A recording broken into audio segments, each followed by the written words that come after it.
Indiana Pacers, notable additions. Hired Rick Carlisle to be their head coach. I think his tenure will go more smoothly than Nate Bjorkgren's did. Got the 31st pick, Isaiah Todd, for Georgios Kalaitzakis. Oh, God, well, look at these names I've drawn. Sandro Mamukelashvili, and a 2024 second round pick and a 2026 second round pick. They snagged Chris Duarte, one of the oldest players ever drafted. He's like in the top 5, I think. At number 13, or at least in recent memory, senior. Acquired Isaiah Jackson, who was number 22, and a $4 million trade exception for Aaron Holiday and Isaiah Todd, so they flipped that Todd pick. Got Torrey Craig for 2 years, $10 million. Like it. I'm just going to tip my hand there. Got a $7.3 million trade exception for Doug McDermott, who ended up with the San Antonio Spurs. Some smaller signings, Terry Taylor, Kiefer Sykes, Dwayne Washington Jr., DeJean Jarreau. The last 2 are on 2-ways. The first 2 are on 1-year deals.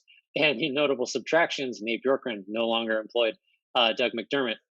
Dan, what do you think of the Indiana Pacers offseason?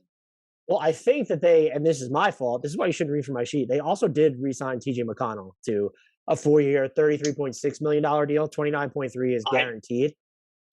I'm looking right at my sheet. I should have read my sheet on this one. Only $5 million guaranteed in the final year. That's correct.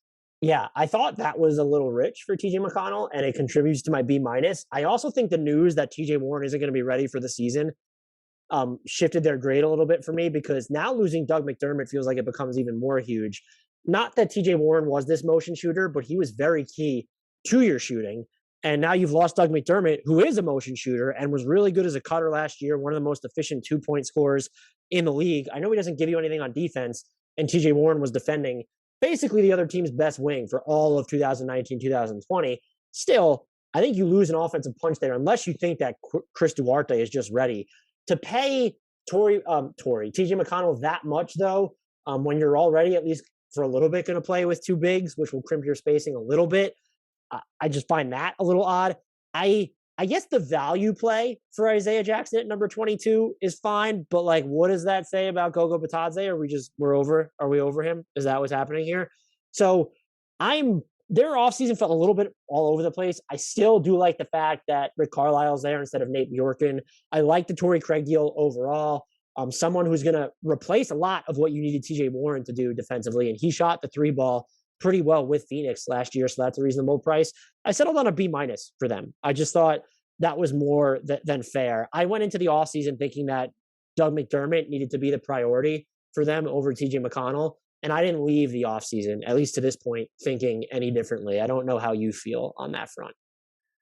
No, I mean, it's hard to know how what the Pacers knew about Warren and when they knew it, and how that would have affected their decision on McDermott, because you're right, it should have been a factor.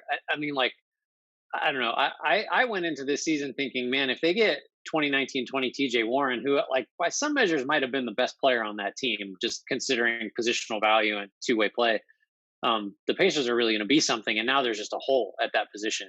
I'm okay with the McConnell deal, especially because the last year's partially guaranteed. It basically amounts to somewhere in the neighborhood of MLE money, a little rich, but he was very good for them last year. And Malcolm Brogdon and Caris LeVert are going to miss time, just because historically that's what's happened, particularly with Brogdon.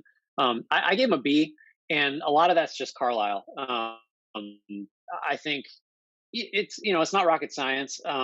Their coaching situation was a total debacle last year, and Carlisle has a title and is regarded by pretty much everybody as someone who just wins and gets teams to play the right way, gets teams to maximize their talent. So, if you're talking about, what you're spending your resources on, the Pacers already have a lot of good to very good players.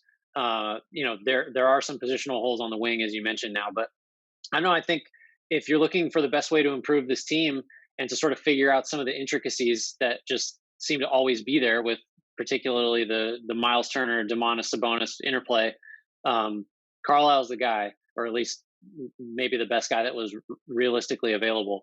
So I gave him a B. I'm okay with everything they did. I guess I just am generally okay with losing McDermott at the number that they ended up deciding he wasn't worth. And Duarte, look, like, if Duarte's not ready now, he's not going to get readier. Like the whole appeal of him is that this guy, like his prime is right now because he's going to be in his late 20s, before his rookie deal's over. So that's exaggeration, but dude is like, he's old. This is a finished product. This is your old school, 4 years, the whole deal. So for a Pacers team that is always just kind of itching to be a playoff team and seems to have been satisfied with that for a very long time, he makes a lot of sense.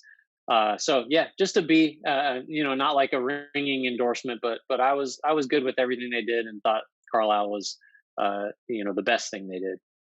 And I think the TJ McConnell contract looks even more fine when you look at them trading Aaron Holiday as well, just because as you mentioned, Brogdon and Levert are going to miss time, and so you do need that other ball handler. But he's just more valuable on defense and really makes your spacing a little bit skimpy on offense to me. But yeah, the McDermott number was high, so I totally hear you there.